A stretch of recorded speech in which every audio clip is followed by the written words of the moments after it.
बिस्मिल्लाहिर्रहमानिर्रहीम। अस्सलाम वालेकुम। मैं फयाज़ ख़ान और आप मुझे देख रहे हैं पॉलिसी लाइन डिजिटल प्लेटफॉर्म पर।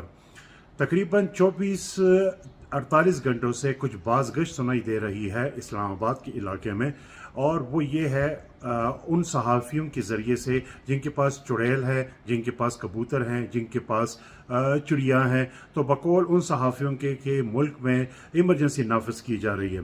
तो इमरजेंसी दिमाग में आते ही बहुत सारे सवालात आते हैं, तो इसको एक्सप्लेन कर देता हूँ आज की वीलॉग में, ख़ुसूसन अपने जो यंगस्टर्स हैं। क्योंकि जब मैं स्टूडेंट था तो मुशर्रफ के टाइम में एक दफ़ा इमरजेंसी नाफिज की गई, मगर इसको अदालत में चैलेंज किया गया। सुप्रीम कोर्ट उस टाइम के चीफ जस्टिस थे इफ्तिखार चौधरी साहब, और उसने उस इमरजेंसी को उड़ा के रख दिया था। तो अब सवाल ये बनता है कि 2024 में ऐसे क्या फैक्टर्स हैं जिसकी वजह से इमरजेंसी जो मार्केट में इस चीज़ को छोड़ दिया गया ताकि आवाम इसके ऊपर सोचे। तो आइए इसको ज़रा डीपली डिग करते हैं और देखते हैं कि इसके पीछे क्या मुहर्रिकात या फैक्टर्स होते हैं। किसी भी मुल्क में अगर इमरजेंसी लगती है तो इसके पीछे बहुत सारे रीज़न्स हैं। नंबर 1 रीज़न है कि जब मुल्क में इंतशार हो और मुल्क में आपकी लॉ एंड ऑर्डर सिचुएशन और मॉब्स वो बाहर हों और वो जो है ना किसी किस्म की कानून को नहीं मानते, तो फिर उस सिचुएशन में इस तरह की इमरजेंसी डिक्लेयर की जाती है ताकि रियासत अपने आप को रीसेट पे वापस लेके जा सके। दूसरी जानिब ये भी है कि अगर पेंडेमिक जैसे सिचुएशन हो, जिस तरह कोविड 2019 में स्टार्ट हुआ था लास्ट मंथ में, और फिर 2020, 21 और 22, तो उस सूरत में भी पेंडेमिक जैसे सिचुएशन में भी आप इमरजेंसी कोई भी कंट्री जो है ना वो लगा सकती है। जैसे ऑस्ट्रेलिया में 2015 में बायो सिक्योरिटी कुछ वहाँ पे इस तरह की सिचुएशन हो गई थी न्यूक्लियर उसकी वजह से, कि वहाँ पे जो स्टेट गवर्नर था उन्होंने अपने स्टेट में इमरजेंसी लगा ली थी। इसी तरह अगर हम देखें तो नेबर मुल्क में तो इंडिया में भी इमरजेंसी हो चुके इंदिरा गांधी के दौर में। अब क्वेश्चन यहाँ पे ये बनता है कि पाकिस्तान में इसके अलावा ऐसे और कौन सी सिचुएशन है, जैसे फॉर एग्जांपल खुदा न खास्ता जिस तरह पिशावर KPK में एक ऐसा सिचुएशन भी थी टेररिज्म का कि एक ही दिन में 10-11 बम ब्लास्ट होते थे। तो ऐसे सिचुएशन में इमरजेंसी डिक्लेयर नहीं हुई। फिर हमने ऐसे हालात में देखे कि मरगरा की पहाड़ियों पर कुछ इस तरह की एक्टिविटीज़ हुई थी टेररिज्म के हवाले से, लेकिन फिर भी इमरजेंसी डिक्लेयर नहीं हुई। तो क्वेश्चन यहाँ पे ये बनता है कि इस ऐसे सिचुएशन में कि आवाम का पारा ऑलरेडी हाई है, तो फिर आप किस तरह जो है ना इमरजेंसी लगा सकते हैं। क्या ये इमरजेंसी एजुकेशन पर्पस है कि आप कहते हो कि एजुकेशन इमरजेंसी? अगर ये है तो यहाँ पर थोड़ी सी जो है ना मंतक काम कर जाती है कि बिकॉज पाकिस्तान की लिटरेसी रेट बहुत ही ज़्यादा नीचे है। अच्छा, दूसरे उस पर आते हैं कि क्या पाकिस्तान में इस टाइम अगर माशी बहरान है, इकोनॉमिक क्राइसिस है, तो इसके लिए जो ये इकदाम ले रहे हैं जो कि एक पॉइंट बन सकती है, एक जवाज़ बन सकती है कि पाकिस्तान की फाइनेंशियल कंडीशन बेहतर नहीं है, तो इसके लिए फिर क्या सिचुएशन करनी चाहिए? तो क्या इसके लिए इमरजेंसी ही जो है ना सोल्यूशन है? तो फिर सबसे पहले अगर इमरजेंसी पे जा रहे हो तो क्या कोई ये क्वेश्चन कर सकता है, जसारत कर सकता है कि जब एक जमहूरी हुकूमत थी और 6.1 की ग्रोथ रेट से इकोनॉमी इम्प्रूव कर रही थी, आगे बढ़ रही थी, एक्सपोर्ट बढ़ रहे थे, पेंडेमिक जैसे सिचुएशन से बाहर निकल गए थे, फैसलाबाद जैसे मुल्क में जहाँ पर बहुत सारे फैक्ट्रीज़ और बहुत सारे वहाँ पर कॉटन इंडस्ट्री से रिलेटेड लूम्स और ये सारा सब कुछ वहाँ पर आपको वर्कर्स नहीं मिलते थे, लेबर नहीं मिलता था, इतनी ज़्यादा काम थी। तो फिर इसको जो है ना उस हुकूमत को आपने गिरा कर क्या हासिल किया? सिर्फ इसीलिए कि इमरजेंसी लगा सके? क्या ये मतलब इसके साथ कोई लॉजिक बनता है? लेकिन मसला ये है कि पाकिस्तान में अगर आप आवाज़ उठाते हो तो आपकी आवाज़ को दबा दिया जाता है, आपकी तसल्ली बख्श आवाज़ آواज़ جو आपने उठाई, सवाल किया जो जेन्युइन होता है, उसकी बजाय आपको ज़दोकोब किया जाता है, आपको परेशान किया जाता है, आपको कहते हैं कि आपने ये सवाल क्यों किया, आप किसकी मंशा पे कर रहे हो। हालांकि ये मेरा सोशल राइट है और ये मुझे मेरा आइन और मेरे पाकिस्तानी शहरी होने के नाते से मैं क्वेश्चन रेस कर सकता हूँ। लेकिन मुसीबत ये है कि ऐसे दलाइल आजकल ना मानी जाती हैं ना समझी जाती है। बहरहाल आगे बढ़ते हैं। अगर हम इमरजेंसी को देखें कि अगर पाकिस्तान में इमरजेंसी की सिचुएशन बनती है तो क्या ये बहुत सारे लोगों के लिए टेस्टिंग केस है? क्या ये जो इमरजेंसी की जो बातें हो रही है, क्या ये वाटर को टेस्ट कर रहे हैं? क्वेश्चन है, क्या ये आवाम के पल्स को चेक करना चाहते हैं? नंबर 3, क्या सदर साहब जो इमरजेंसी लगा सकते हैं और इनके पास ये इख्तियार है आइनी, तो सदर जरदारी साहब जो इनकी बकौल इनकी पार्टी की स्लोगन है कि democracy is the best revenge, तो क्या वो डेमोक्रेसी को डिरेल करके इमरजेंसी लगाएगा?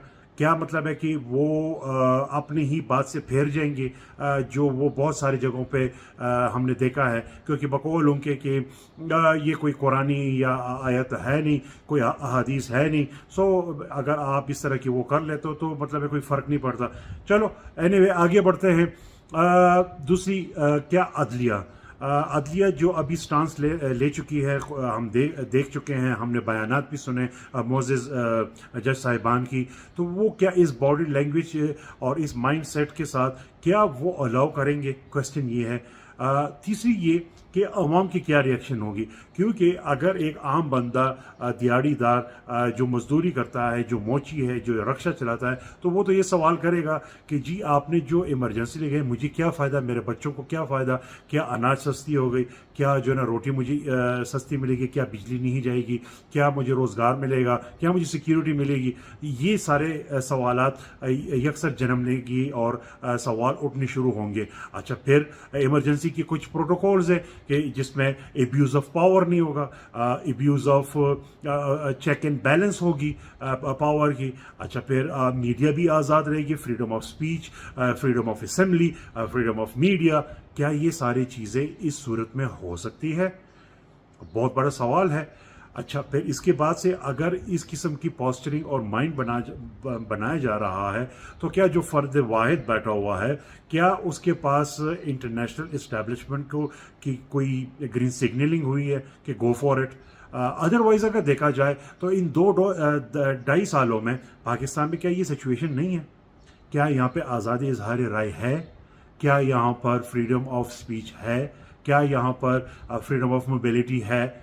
क्योंकि पंजाब में जो गवर्नमेंट है वहाँ पर मतलब है कि केपी से कोई जाता है तो उसके लिए स्पेशल इंस्ट्रक्शंस हैं। इवन अगर पंजाब से केपी वहाँ से कोई किसान आते हैं और वहाँ पे वो अपने गंदम केपी में बेचना चाहते हैं तो वहाँ पे इनको रिस्ट्रिक्ट किया गया, तो ये फ्रीडम ऑफ मोबिलिटी कहाँ गई? तो बहुत सारे सवालात हैं। इसके अलावा क्या मीडिया आज़ाद है? मतलब है कि सीरियसली सोशल मीडिया के ऊपर क्रैक डाउन आए दिन हम देखते हैं कि सोशल मीडिया इन्फ्लुएंस को भी उठाया जा रहा है, कानून भी पेश किए जा रहे हैं, ज़ुबान बंदी की जा रही है। तो सवाल ये बनता है कि क्या ये सारी चीज़ें पहले से मौजूद नहीं? ये क्या कोई एक ऐसे ट्रक की बत्ती के पीछे लगाया जा रहा है कि अवाम की सोच सिर्फ इस तरफ लग जाए? और मीनवाइल वो एक डॉक्यूमेंट्री है, मैं सबको सजेस्ट करूंगा वो ज़रूर देखिए, सीक्रेट बिहाइंड द सीक्रेट। तो क्या सीक्रेट बिहाइंड द सीक्रेट कुछ चीज़ चल रही है? अच्छा, इसके अलावा जो अवामी पल्स है, जो प्रेशर कुकर मैं अक्सर मिसाल देता हूँ, तो क्या इससे नफ़रतें बढ़ेगी या मोहब्बतें बढ़ेगी? ये भी एक इम्पॉर्टेंट फैक्टर है।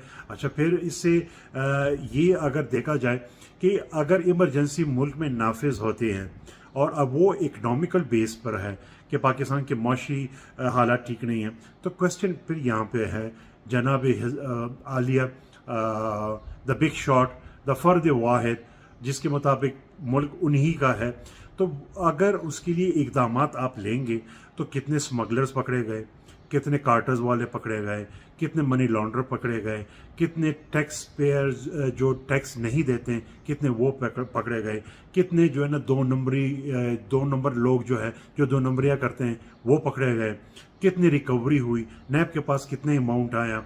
یا مطلب ہے ابھی ان کے لیے یہ ٹائم نہیں ہے صرف ایک پولیٹیکل وکٹمائزیشن اور پولیٹیکل ایک پارٹی کو پش بیک کرنا، ان کی جو ہے نا دفتر کو گرانا، اریسٹ کرنا، اس قسم کی کہ آپ کے پاس انٹرنیشنل اقوام متحدہ کے ڈیلیگیشن موجود ہو اور ان دیئر پریزنس آپ ریٹ کرتے ہو، اور یہ کیا آپٹکس گئی ہوگی.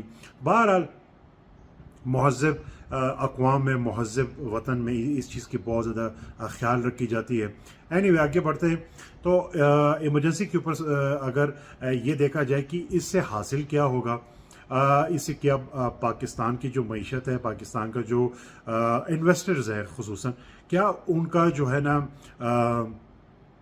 اعتماد بحال ہو جائے گا، کیا ان کے اندر کانفیڈنس آ جائے گی، کیا وہ انویسٹمنٹ کریں گے. جو کہا جا رہا ہے ہمارے پرائم منسٹر فارم 47 کے مطابق کہ اتنے ارب ڈالرز پاکستان لائے جا رہے ہیں اور یہ ہو رہا ہے، وہ ہو رہا ہے، کیا واقعی میں ہوگا یا it is just lip servicing جسے کہا جاتا ہے، کشکول توڑ دیا گیا. مطلب کس طرح کشکول آپ نے توڑ دیا؟ واقعی میں اگر پاکستان نے کشکول توڑ دیا تو کیا یہ سیلیبریشن نہیں بنتی؟ کیا ہم شکرانے کے نفل نہیں ادا کرنے چاہیے تھے؟ کیا ہمیں رائیونڈ میں کے اجتماع میں وہاں پہ ایک دعا نہیں کرانے چاہیے تھے شکرانے کے؟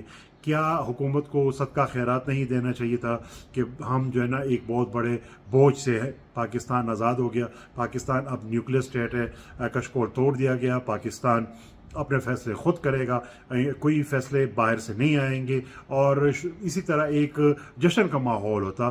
تو کیا مطلب ہے اسی طرح، اور کیا جو ہے نا ہم بچپن سے یہ سنتے نہیں آ رہے تھے کہ کشکول توڑ دیا گیا، کشکول کو توڑنے جا رہے ہیں. میں تو اپنی زندگی میں جب سے ہوش سنبھالا میں نے صرف دو ہی چیزیں سنی: پاکستان نازک صورتحال سے گزر رہا ہے اور کشکول ٹوٹ گیا. پاکستان نازک صورتحال سے گزر رہا ہے، کشکول ٹوٹ گیا. بس یہ میں نے مطلب ہے کہ رینڈملی اسی طرح سوئچ آف سوئچ آن ہوتا رہا. میں نے کبھی اس سے آگے کوئی اور چیز نہیں سنی. خیر، اپنے ٹاپک کے اوپر سٹک رہیں گے کہ ایمرجنسی سے حاصل کیا ہوگا. کیا ایمرجنسی ڈکلیئر کرنے سے، باقی پاکستان میں تو آلموسٹ یہ ساری چیزیں ہیں، مطلب ہے دیر از نو اناؤنسمنٹ، کہ کوئی اناؤنسمنٹ نہیں ہوا کہ میرے عزیز ہم وطنوں، کوئی اس قسم کی جو ہے نا وہ نہیں ہوا. باقی اگر دیکھا جائے تو every thing is like that. بس ایک جو ہے نا برسر عام کسی اسٹیڈیم میں کوڑے نہیں مارے جا رہے ہیں، باقی تو سب کچھ ایسا ہی ہے. جو کوئی بھی بولتا ہے، جو کچھ بھی ایون دیکھا جائے تو ڈی چوک میں جو ایک تصویر سوشل میڈیا پہ گردش کر رہی ہے کہ ایک پڑھا لکھا ایک آفیسر لا انفورسمنٹ کا، وہ ایک باپ کی عمر کے ایک سینیٹر مشتاق جو جماعت اسلامی سے ہے، تو وہ کیا اپنے پرسنل مقصد کے لیے یہاں پہ کھڑا ہے کہ جی مجھے میرے بچوں کو کوئی نوکری دو، یا میرے جو ہے نا یہ جائیداد دے دو، یا کوئی پرسنل ڈیمانڈ کر رہا ہے؟ وہ تو فلسطین کے حق کے لیے، فلسطین کے لیے آواز اٹھا رہا ہے. اور وہاں پر جو ہے نا اس قسم کی آپٹکس جو نظر آئے تو بندہ سوچے کہ ایک ایجوکیٹڈ پرسن، مطلب ان کو اکیڈمی میں یہ نہیں سکھایا جاتا ہے کہ پبلک ڈیلنگ کیا ہوتی ہے. ہاں، مطلب ہے کہ یہ یورپ امریکہ ہوتا تو لٹرلی کچھ ڈفرینٹ سچویشن ہو سکتی تھی. بٹ دا پرابلم از کہ ہم تھرڈ ورلڈ کنٹری سے بلانگ کرتے ہیں. اتنے زیادہ مسائل ہے پاکستانی عوام کے کہ ان کے پاس اتنی چیزوں کے لیے اتنا وقت نہیں ہے کیونکہ وہ اپنے بچوں کو پالے، اپنے ماں باپ کی خدمت کرے، ان کی دوائیاں، اپنے مسئلے مسائل کو حل کرے، یا جو ہے نا اوروں کے مسئلے مسائل میں پڑیں. لیکن حیرت ہے کہ جس قسم کی ڈی چوک میں ایک سینئر سٹیزن، ایک سینیٹر جو ایک امپورٹنٹ سیٹ پہ بیٹھا ہوا ہے، ہی از اے ریپرزینٹیٹیو آف دا پاکستان، جس پارٹی کو وہ ریپرزینٹ کرتا ہے، the way law enforcement treated, I mean it's really shame, without due respect. آپ کے پاس 50,000 قسم کی ایکسکیوزز ہوں گے، but this is not the وے. آپ ایک طریقے سے، ایک اللہ کہتے ہیں کہ میں بھی سفید بالوں کا مجھے حیا آتی ہے، شرم آتی ہے. تو ایٹ لیسٹ بحیثیت مسلمان ہمیں تھوڑی سی جو ہے نا، ایون یورپ امریکہ میں بھی اگر BRT جیسے آپ میٹرو میں یا بس میں یا آپ کسی اس طرح کی پبلک جگہ پہ ہو تو سینئر سٹیزن ہو تو وہ لائن میں اس کو آگے کر دیتے ہیں، یا جو بس سٹینڈ ہو تو وہاں پہ اس کے لیے جگہ دے دیتے ہیں، یا بس میں اگر کھڑا ہے تو اس کو بیٹھنے کے لیے جگہ دے دیتے ہیں ٹرین میں.